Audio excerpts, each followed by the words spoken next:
14 janvier 2026, le Mali commémore aujourd'hui l'an 4 de la journée nationale de la souveraineté. Retrouvez à suivre dans cette édition d'information.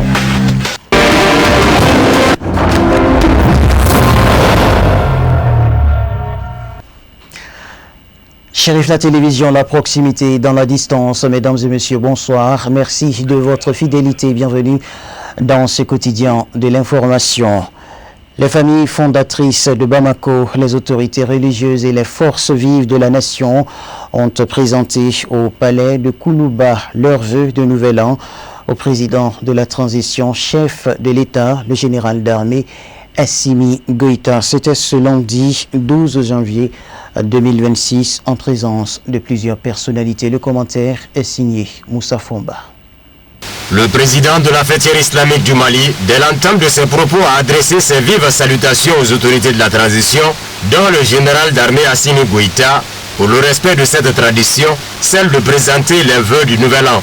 Asseyada Chérif Ousmane Madane Haïdara a saisi l'occasion pour inviter les autorités à plus d'attention envers les personnes en situation difficile, dont l'espoir repose sur la justice. À en croire le président de la fêtière islamique du Mali, les leaders religieux demeurent l'interface entre les citoyens vulnérables et les pouvoirs publics. Selon la tradition prophétique, la patience et les prières constituent des outils de résolution de crise dans la vie d'un musulman. C'est fort de cette conviction que le président du Haut Conseil islamique a interpellé les autorités face au discours de haine de certains prêcheurs sur les réseaux sociaux ou dans leurs lieux de culte. À la suite de cette interpellation, le président de la transition, Assimi Goïta, s'est voulu rassurant sur la question des dérives de certains prêcheurs à travers des dispositions prises en amont. Il a par ailleurs dénoncé certains leaders religieux lorsque certains de leurs sont interpellés par la justice. Poursuivant son intervention, le chef de l'État a rassuré ses interlocuteurs de sa détermination à œuvrer pour l'épanouissement des compatriotes. En témoignent, dit-il, les 11 projets qui résument la stratégie du gouvernement à l'horizon 2063. Ces projets vont concerner des secteurs clés comme la sécurité alimentaire, le désenclavement du pays, l'énergie et l'industrialisation du pays. Des vœux pour la concorde, la cohésion et la stabilité ont constitué le temps fort de la cérémonie. 14 janvier 2022, 14 janvier 2026, le Mali commémore ce mercredi l'an 4 de la journée nationale de la souveraineté retrouvée. Entre résilience, dignité et réforme, l'heure est au bilan. C'est l'élément que je vous propose de suivre dans ce sujet de la rédaction. Instituée par le président de la transition, chef de l'État, le général d'armée Assimi Goïta, la journée nationale de la souveraineté retrouvée commémore la mobilisation populaire du 14 janvier 2022 contre les sanctions de la CEDEAO. Le premier problème des Maliens, c'était la récupération de Kidal. Et lorsque le président est venu au pouvoir, il a tout fait, il a récupéré Kidal, et chose qui n'était pas facile. Et les gens, jusqu'à présent, ne croient pas. Mais le président Assimi Goïta et son équipe ont pu récupérer Kidal. Et lorsqu'ils ont récupéré Kidal, après ils sont venus à Tombouctou. Il y avait un groupe armé qui était à Ber. Donc ils ont délogé ces gens-là et récupéré Ber. De Ber aussi, ils sont venus vers le centre, vers Douanzan. Donc ils ont mis des checkpoints et pour combattre ces groupes armés et dans la zone. Ce n'est pas facile parce que c'est la population même qui est transformée en groupe armé et aussi des mercenaires. Donc ils ont su jouer dans la zone entre Gao et Tombouctou. Voilà, vers Bambara Maoré. Et Tezawaten aussi, l'armée a essayé de récupérer Tezawaten. Comme vous-même vous l'avez vu, l'armée algérienne a essayé d'appuyer les groupes armés pour détruire nos drones. La vraie indépendance, ça commence d'abord par l'armée. Il faut pouvoir assurer ta propre sécurité. La vraie indépendance, c'est là que ça commence. Sinon, sous-traiter sa sécurité là, avec l'extérieur, là, mais c'est de l'illusion. Voilà. Donc, il y a toutes sortes d'améliorations. Non seulement aujourd'hui, on est avec l'armée aujourd'hui, on a pu reconquérir presque l'entièreté de notre territoire, que ce soit Kidal, que ce soit où. C'est grâce aux efforts de l'armée. et à la solidarité, au soutien du peuple. Aussi, la journée vise à affirmer l'indépendance du pays, symbolisant la résilience nationale face aux ingérences, le renforcement du patriotisme et la capacité du Mali à décider de son propre destin, notamment avec le recouvrement de l'intégrité territoriale. Son Excellence et son équipe, ils ont pu payer des drones, ils ont payé aussi des avions de guerre, ils ont payé des Berdem, des BTR, des BM-21. Aujourd'hui, on peut dire que l'armée malienne est montée en puissance parce que l'ennemi a eu peur. Et lorsque l'ennemi a eu peur, maintenant il s'attaque maintenant à la population civile. Et ils sont partis aussi dans nos villages pour embêter nos sœurs, nos mamans, nos frères. Et je pense que l'armée s'organise encore davantage pour faire face à ces gens-là. Je pense qu'ils n'ont jamais cessé de défendre la patrie. Et c'est l'essentiel parce que nous sommes dans une guerre asymétrique. Qui parle de guerre asymétrique, parle de technicité de l'armée, parle des hommes intelligents. Moi je pense qu'aujourd'hui nous sommes à la hauteur et nous pouvons faire face à ces gens-là. Je pense que dans leur bilan on ne peut pas sauter sur l'armée. Et il a aussi ordonné la rénovation des 15 hôpitaux et dans le district de Bamako. Je pense que ça c'est déjà une grande chose. Et aussi il a pu coincer les gens qui font des mines et qu'aujourd'hui l'économie du Mali a eu plus de 1000 milliards. Donc je pense que ça fait partie de leur bilan qui n'était pas là en place il y a quelques années. Le lithium du Mali on a déjà commencé à vendre le lithium, disons, aux Chinois. Je pense que ça aussi c'est un grand bilan, que le Mali n'avait jamais connu la vente de lithium, qui est aujourd'hui une matière rare. Bon, en réalité, moi, ce qui m'a surtout le plus marqué, c'est la résilience du peuple et la symbiose que le peuple a pu accorder, harmoniser avec les autorités. C'est ce qui nous a permis d'atteindre aujourd'hui et de pouvoir résister face à ces sanctions et ces adversités venant de partout, surtout la CEDEAO et autres, et leurs alliés surtout, les sponsors. On continue à subir encore la pression, mais nous continuons à rester résilients parce que nous savons de quoi il s'agit. La journée du 14 janvier qui est une journée remarquable pour nous les Maliens, parce que pourquoi c'est la journée de la souveraineté retrouvée au Mali, parce que c'est une journée que le Mali a reconquis tous ses territoires nationaux. Donc vraiment nous saluons les petites autorités pour cette dynamique, pour les 4 ans de la souveraineté retrouvée. Donc c'est l'unification des territoires. Auparavant les Maliens ne pouvaient pas voyager comme il faut. On ne peut plus aller dans une région qui est au Mali même. Mais aujourd'hui, grâce à cette autorité, donc librement circuler à tous les territoires du Mali, de Kaye jusqu'à Kidal sans tracasser ni rien.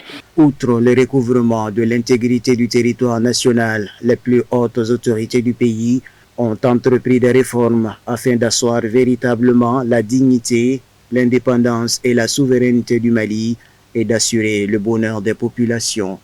Bon, les attentes de la jeunesse, ça ne sera pas un défaut, parce que depuis la création de cette transition, depuis l'arrivée de cette transition jusqu'à nos jours, nous nous sommes bâtis pour l'avenir de la transition. Parce qu'aujourd'hui, la jeunesse malienne, nous sommes très fatigués. Et puis nous sommes les couches les plus représentatives de l'État. Donc, s'il y a un bon chemin pour le reconquête du Mali, pour l'avenir du Mali, nous, on a d'autres choix de l'aider, les plus hautes autorités, pour qu'ils puissent atteindre leurs objectifs. Raison pour laquelle, depuis l'arrivée de cette transition, le soutien de la jeunesse ne manquera aucun défaut. Là où il y a la transition, nous sommes là pour aller la soutenir. Et puis nous sommes là parce que les plus hautes autorités qui sont là aujourd'hui, là, ils sont en train de bâtir pour nous, parce que c'est nous les jeunes. Demain ou après-demain, le Mali nous appartient. Bon, aujourd'hui, nous, on devrait tout faire parce qu'aujourd'hui, le Mali est fatigué. Bon, nous, on ne devrait pas laisser nos pays dans la main des gens qui vont chaque fois soulever pour se dire ceci, cela, là. Non, nous, on ne va pas rentrer dans ça. Donc, nous sommes là dans une dynamique bien précise. C'est l'avenir de notre pays. Et puis, nous sommes là aussi pour aider la transition jusqu'au bon port. Bon, raison pour laquelle depuis la création, la jeunesse du district de Bamako et la jeunesse de l'ensemble du territoire du Mali en train de tout faire pour aider la transition, pour soutenir la transition, pour que la transition puisse conquérir beaucoup d'objectifs et puis on peut faire beaucoup aussi de développement du Mali. Si beaucoup a été fait dans le cadre du développement, force est de reconnaître que des défis persistent dans le quotidien du Malien, notamment en matière de sécurité, la crise énergétique exacerbée par la pénurie de carburant ces derniers mois. L'actualité nationale sur un tout autre plan s'intéresse à présent à la sécurité routière. Le port du casque est obligatoire pour tous les conducteurs et passagers d'engins motorisés à 2 et 3 roues et ce conformément à l'article 27 alinéa 1 du Code de la route. Quels sont les avantages d'une telle mesure? Pour répondre à la question, nous avons recueilli les avis de plusieurs citoyens et spécialistes. Le compte rendu avec Mamadou Ben Cherif Soumanou et Bakary Traoré.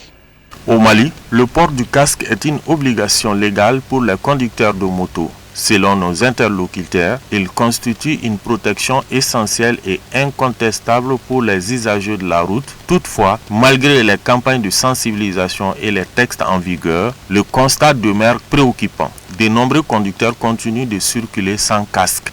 Quand on prend le code de la route malien, qui a été même relis, alors l'application du port du casque se trouve dans l'article 27, alinéa 1. D'où la mise en place totale s'est effectuée en 2023. Bon, les conséquences du non-port du casque, c'est d'abord le port du casque fait partie de la sécurité même des cyclistes, des motocyclistes, c'est-à-dire des véhicules à 2, 3 ou à 3 roues. Maintenant, celui qui porte le casque n'évite pas les accidents, mais il fait en sorte qu'en cas d'accident, ça diminue les conséquences. Selon M. Kamara, le port du casque permet de réduire considérablement les risques de blessures graves en cas d'accident. Il estime que le non-respect de cette règle met inutilement en danger la vie des conducteurs et leurs passagers. Bon, moi, je dirais d'abord que c'est de l'incivisme. Parce qu'il y a eu tellement de sensibilisation sur le port du casque qui fait que nous sommes sûrs qu'à 90%, tout le monde est informé de l'importance du port du casque. Et dans cette sensibilisation, nous avons fait savoir aux usagers que le port de casque, ce n'est ni pour la police, ce n'est ni pour la gendarmerie, c'est pour soi-même. Il faut se protéger soi-même. Parce que quand vous constatez au cours d'un accident, il peut y avoir des blessures graves, même irréversibles. Mais très généralement, quand c'est dans la tête, alors là, on peut dire que la vie est presque finie. Parce que là, ça ne se guérit pas. Quand on a des traumatismes crâniens, ça ne se guérit pas. Or, le visage aussi, c'est la partie la plus belle d'un corps humain. Alors, si on se permet de faire un accident sans casque, on peut même se déformer le visage, comme on a vu des images. Alors là, je trouve que les gens n'ont pas compris. Mais pour d'autres, ils croient qu'à ne pas le porter, c'est faire preuve de galanterie, voilà, de supériorité. Or, le policier ou le gendarme qui est là ne fait que te protéger. L'État aussi, dans son rôle, a vu qu'il faut porter le casque pour protéger sa population. Alors, ce qu'on peut lancer à cette population, c'est de porter le casque. D'après le responsable du service des urgences de l'hôpital du Mali, les cas les plus fréquents enregistrés à la suite des accidents de moto sont les traumatismes crâniens. Elle souligne que certaines blessures, plus graves encore, peuvent entraîner des séquelles irréversibles, voire le décès de l'accidenté. Le port du casque permet d'éviter des blessures, surtout les traumatismes crâniens. Ces traumatismes crâniens, ça c'est des pathologies couramment rencontrées pendant les accidents de la voie publique dans nos structures hospitalières. La tranche d'âge surtout, ça c'est les jeunes qui ne portent pas de casque, qui sont fréquemment atteints. Ces traumatismes peuvent être simples, ils peuvent être modérés et puis ils peuvent être graves. Quand on parle de simples, souvent, tu trouveras que si la personne a porté les casques, Dieu merci, il n'y aura pas souvent de problèmes au niveau crânien. Mais les traumatismes crâniens graves, qui est le cas le plus fréquent d'admission dans les urgences, ça c'est des pathologies avec des séquelles invalidantes. Raison pour laquelle, si la personne ne porte pas de casque, il peut y avoir des lésions cérébrales. Souvent, il faut faire une intervention pour le traitement. Souvent, le simple traitement médical peut suffire aussi. Même souvent, il peut y avoir des décès. Bon, le message que je lance à la population, c'est pour dire que le port du casque est obligatoire. Le port du casque est vital parce que ça permet d'éviter des traumatismes crâniens qui peuvent avoir des séquelles invalidantes. Souvent, tu peux devenir une personne handicapée à cause des traumatismes crâniens. Et la tranche d'âge qui est la couche la plus nombreuse en cas d'accident de la voie publique, c'est les jeunes surtout. Et actuellement, on a constaté que ce sont ces jeunes qui ne portent pas de casque. Parce que jusqu'à présent, l'État ne met pas de rigueur là-dedans. Rappelons que le port du casque est obligatoire au Mali. Le non-port du casque expose les usagers de la route à des sanctions prévues par la loi.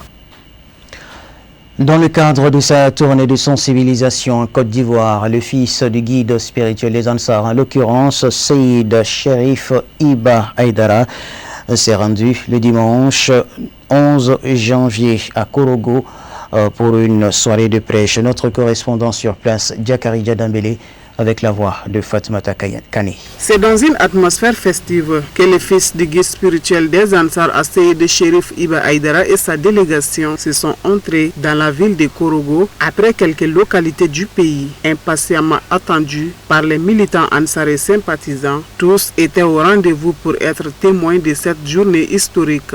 Et c'est des centaines de jeunes gens de moins de 30 ans, des jeunes gens, c'est-à-dire des filles et des garçons qui ont prêté serment de façon solennelle tout à l'heure. Alors, en allant de cette façon, on voit que la société est en train de se réformer. Parce que la jeunesse qui est capable de commettre, de causer de l'injustice partout, si elle se réforme moralement, on mène une vie tranquille, paisible. Donc nous remercions Iba lui-même et sa délégation.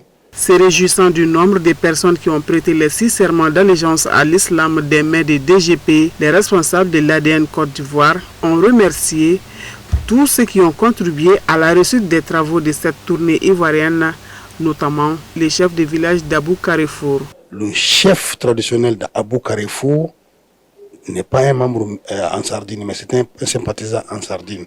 Alors quand il a vu que la section, qu'on appelle fédération en Sardine du Sud Koumoué est venue au dos de son village par la commémoration du Maouloud, il a dit, bon vraiment, lui aussi, en tant que chef de ce village-là, il veut vraiment plaire à Allah. Il a demandé à notre président fédéral de le laisser se charger de la nourriture de toutes les délégations qui sont venues d'ailleurs. C'était des centaines de personnes qui sont arrivées là-bas, moi j'étais là-bas, j'ai vu. C'est des centaines de personnes qui sont arrivées de différentes localités pour se trouver dans son village. Il a dit pendant tout le séjour, lui il assume la nourriture de tous ces gens-là. Les militants Ansar ont tous affiché leur reconnaissance quant à la détermination de la population de la ville de Korogo. Vous-même vous voyez son âge et la place qu'il occupe au sein de l'islam, vraiment c'est un exemple à suivre. C'est un exemple à suivre. En écoutant Iba Aïdara, on va suivre ce qu'il dit, les enseignements qu'il dit. En écoutant ça, en suivant ça, vraiment l'espoir est sur la jeunesse. Très ému de l'engagement des militants Ansar de la localité, DGP a salué la mobilisation des Ansar tout en formulant des vœux pour la tournée. La soirée a été sanctionnée par la prestation des 6 serments d'allégeance à l'islam par des milliers de participants.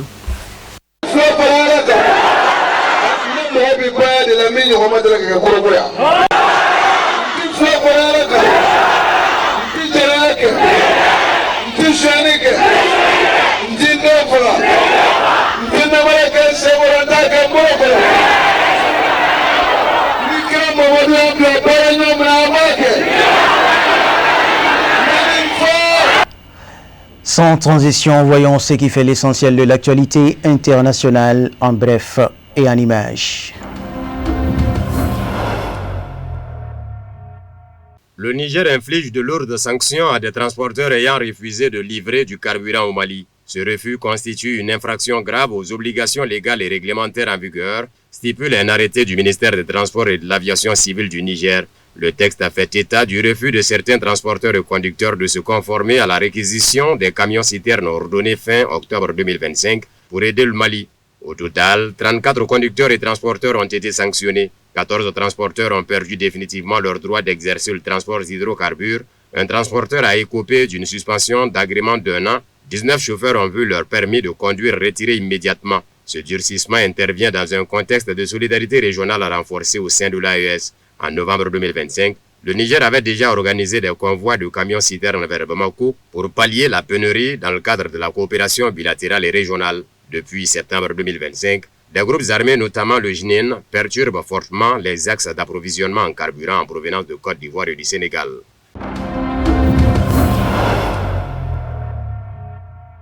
L'Iran, à la demande de l'Afrique du Sud, réduira son niveau de participation aux exercices navals impliquant des pays des BRICS, selon un média. L'Afrique du Sud a proposé à l'Iran, par voie diplomatique, de réduire son statut à celui d'observateur dans l'exercice Will for Peace 2026, rapporte le portail News 24. L'Afrique du Sud a proposé à l'Iran, par voie diplomatique, de réduire son statut à celui d'observateur dans l'exercice Will for Peace 2026, rapporte le portail News 24. La proposition de Pretoria découle de la volonté de ne pas compliquer davantage ses relations avec les États-Unis, alors que les deux pays sont engagés dans des négociations commerciales complexes, indique le média. Selon News 24, la demande a été acceptée par la partie iranienne. Les deux navires de la marine iranienne déjà présents en Afrique du Sud ne devraient donc pas participer directement aux exercices qui s'achèvent le 16 janvier. L'exercice naval multinational Will for Peace 2026 se tient en Afrique du Sud. Il réunit des États membres des BRICS, Chine, Russie, Iran, Émirats arabes unis et Afrique du Sud. Cette édition est axée sur des opérations conjointes visant à sécuriser les routes commerciales internationales, a déclaré un des commandants de la force opérationnelle interarmée déployée à cette occasion. Les manœuvres se déroulent en deux phases, a précisé la défense chinoise. La première, qui a duré jusqu'au 12 janvier, comprenait un défilé naval, des échanges militaires et des manifestations sportives et culturelles. Durant la seconde phase, du 13 au 15 janvier, les équipages s'entraîneront au maintien des communications, aux manœuvres de groupe, aux frappes en mer et à l'évacuation des blessés par hélicoptère. La cérémonie de clôture aura lieu le 16 janvier.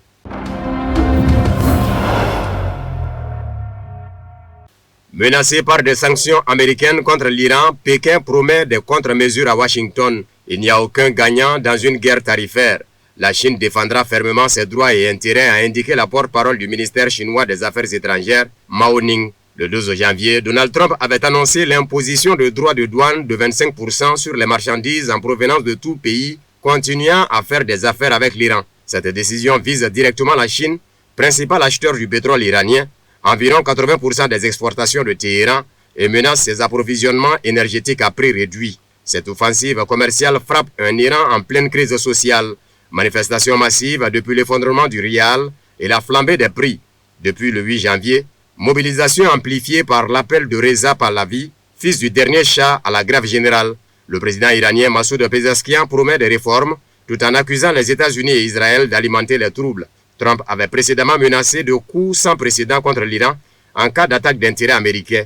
L'Iran a pour sa part déclaré qu'il n'entendait pas prendre de mesures préventives pour le moment et était ouvert à la négociation, mais se tenait pleinement prêt à la guerre si nécessaire. Le président américain a annoncé avoir rompu tout contact avec les autorités iraniennes et a apporté son soutien aux manifestations en cours dans le pays.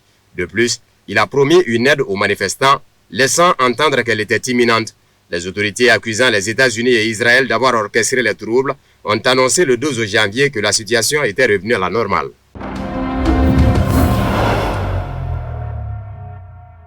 Le projet de déploiement de troupes européennes au Groenland sont du théâtre politique selon un expert militaire. Il est évident que l'objectif principal est de dissuader les États-Unis de toute tentative d'annexion, a déclaré à Sputnik Michael Walterson, commentant l'article de Bloomberg sur les négociations menées par Londres et Berlin sur un déploiement de troupes. Selon lui, le seuil est principalement politique et non militaire, car les forces européennes ne représentent aucun défi pour l'armée américaine.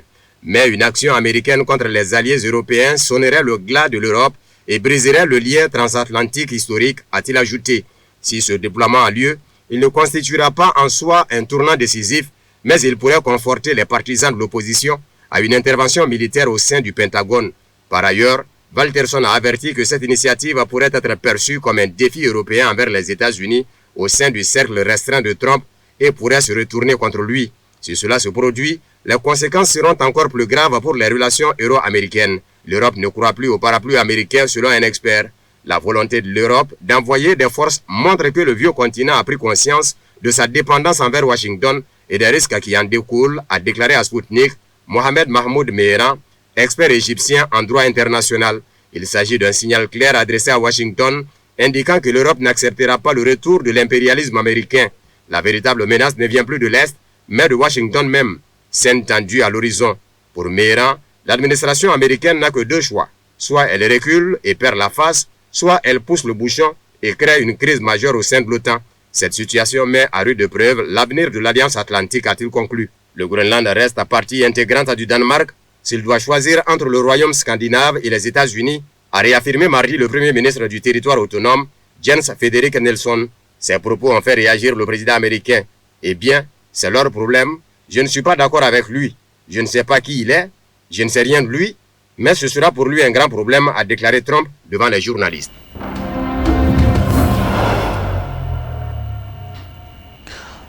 Ainsi s'achève cette édition d'information. Merci à vous de l'avoir suivi. Un grand merci à la régie, à toute l'équipe de production. Bonne suite de programme sur nos antennes. Bonsoir.